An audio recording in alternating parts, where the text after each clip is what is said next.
At the recent Eastern Economic Forum in Russia, one of Vladimir Putin's closest advisors made a claim that stunned many listeners. Right now, America is trying to change the rules in the gold and cryptocurrency markets. Remember how much debt they have, $35 trillion.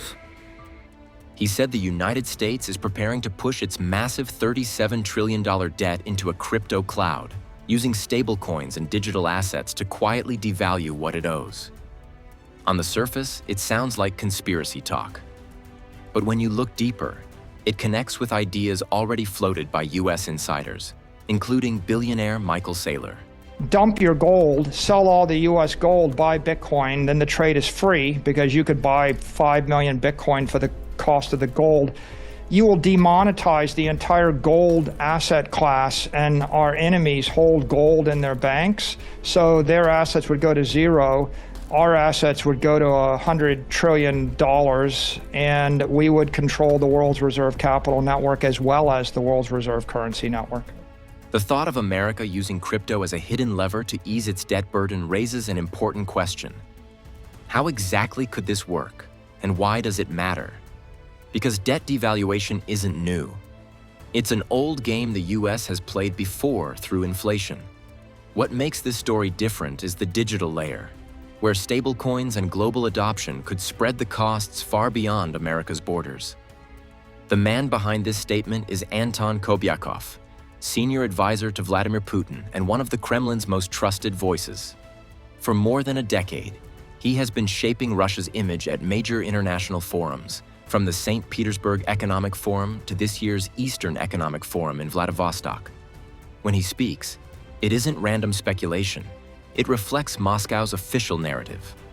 And what he suggested is explosive: that Washington plans to rewrite the rules of finance by pushing its enormous $37 trillion national debt into a digital layer of stablecoins and crypto assets.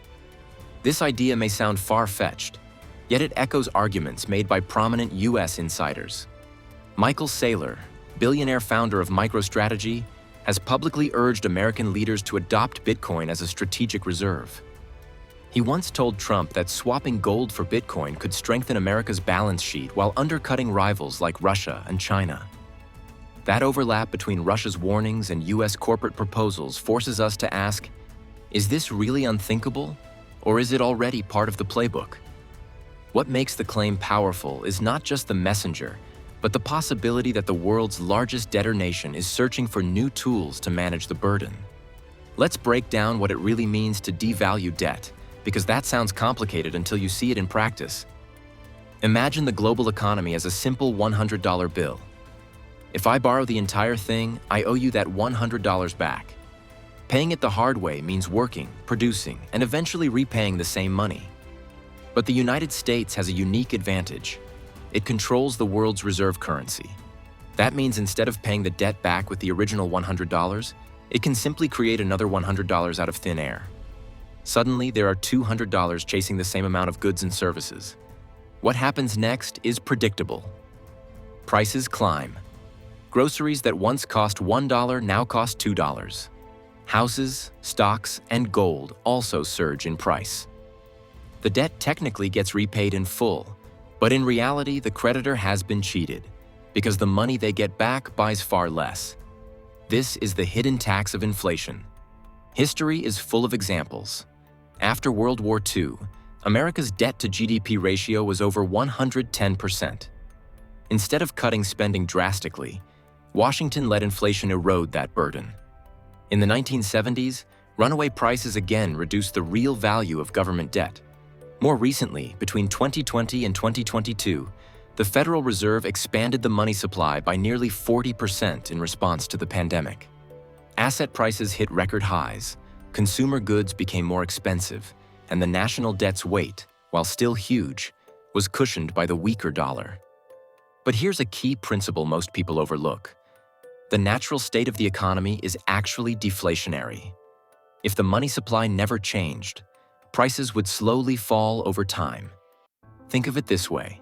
Imagine the entire world only had the same $100 bill and that never changed.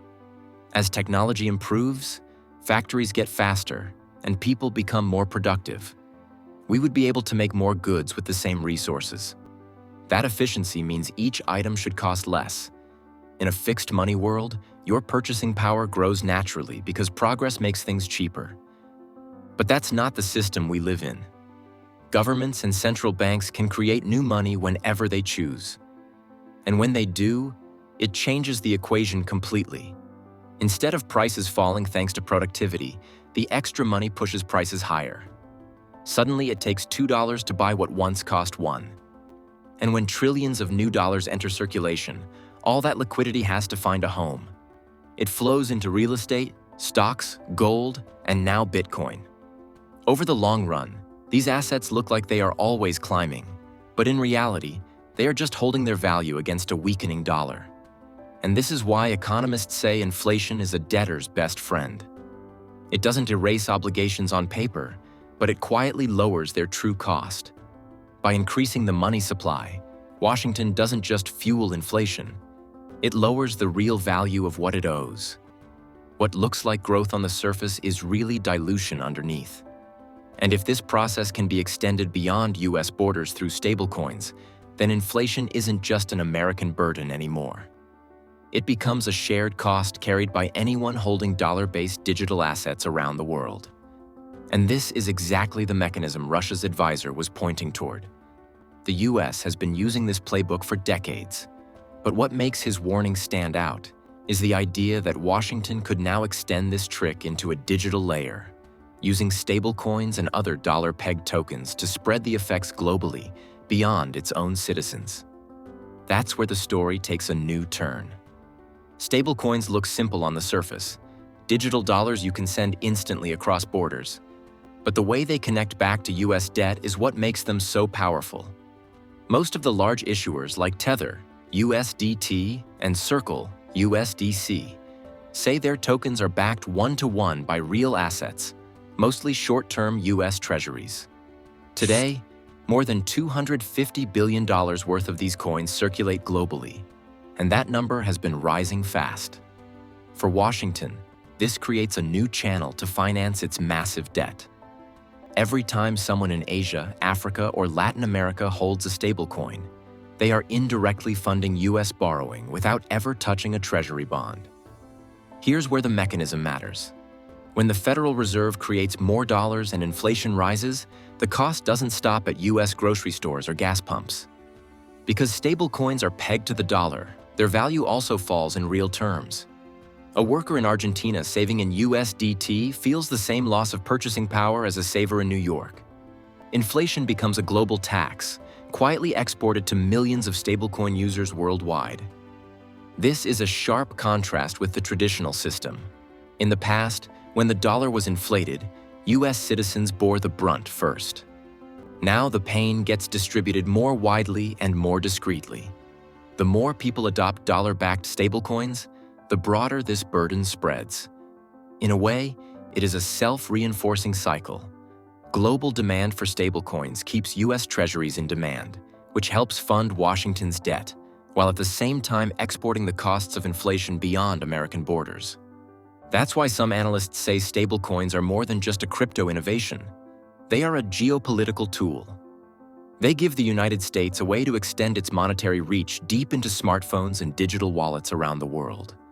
And for countries wary of being tied to the dollar system, this raises alarms, pushing them to search for alternatives. Trust is the biggest obstacle facing any attempt to move global finance into a digital dollar system. On paper, stablecoins are supposed to be safe. Each token should be backed by a real US dollar or treasury bond sitting in reserve. But the truth is no outsider, whether a private investor or a foreign government, can verify those reserves with complete certainty. Companies like Tether and Circle publish reports, yet those audits rely on US-based firms and often leave room for doubt. When trillions of dollars are at stake, just trust us is not enough. History adds to this skepticism.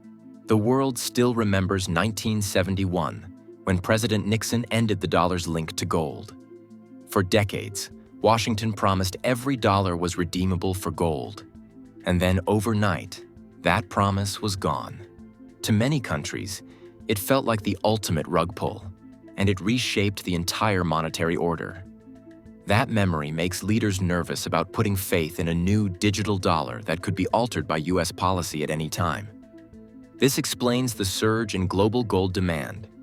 In 2025, it is estimated that central banks will buy more than 1,000 metric tons of gold, the fourth year in a row of massive gold purchases.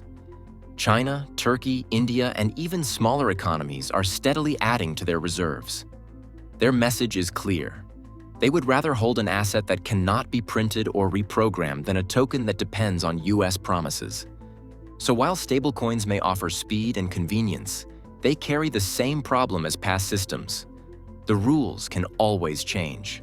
For much of the world, that uncertainty is reason enough to resist and to lean harder on gold as the anchor of trust in an increasingly unstable financial system. When it comes to Bitcoin, the US government has always kept its distance in public. Officials have said clearly that taxpayer money will not be used to buy digital assets.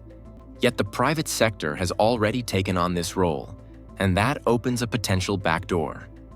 The most visible example is MicroStrategy, led by Michael Saylor. Since 2020, the company has spent more than $8 billion building a Bitcoin reserve of over 226,000 coins, making it the largest corporate holder in the world. This strategy has effectively turned MicroStrategy into a proxy for Bitcoin exposure on Wall Street. Investors who can't or won't hold Bitcoin directly often buy its stock instead. That creates a structure where private companies absorb the risk first, while still laying the groundwork for broader adoption. If Bitcoin one day becomes a recognized strategic asset, Washington could step in quietly. The US government has precedent for taking stakes in major firms. During the 2008 crisis, it acquired positions in Citigroup, AIG, and even General Motors. A partial stake in a Bitcoin-heavy corporation would be far less shocking than announcing a $1 trillion crypto purchase outright. This approach allows innovation to start in private markets, where it looks experimental and deniable, before being folded into national policy. It's a familiar pattern in US history, and it may explain why Russia's warnings about debt, crypto, and digital assets sound less like fantasy and more like an early glimpse of what could come. Looking ahead, there are a few possible paths for how America handles its enormous debt burden. The first is the familiar one: traditional inflation. Washington continues issuing new money, letting rising prices eat away at the real value of its $37 trillion debt. History shows this works, but it comes at the cost of higher living expenses and social frustration at home. The second path is more global. Through stablecoins, the US can spread that burden outward. With more than $250 billion in circulation today and adoption growing across Asia, Africa, and Latin America, every new token effectively ties foreign savers to US liabilities. Inflation then becomes shared, a hidden tax felt not only in American grocery stores but also in digital wallets around the world. The third option is quieter. Private players like MicroStrategy have already accumulated massive Bitcoin reserves. If crypto solidifies as a strategic asset, the government could step in indirectly, gaining influence without dramatic policy shifts. Each of these scenarios carries risks. Other nations are stockpiling gold, over 1,000 tons bought by central banks in 2023 alone, as insurance against US financial maneuvers.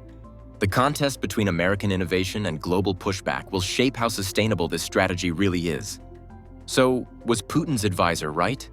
Maybe not in the literal sense, but in spirit, his warning hits close to the truth. The United States has every reason to explore crypto and stablecoins as tools to ease the crushing weight of its $37 trillion debt. The real issue is whether the rest of the world will accept such a move. Will Washington succeed in rewriting the rules once more through digital dollars? Or will other nations finally reject the trick and build a system of their own? Share your thoughts below and make sure to subscribe for more breakdowns like this.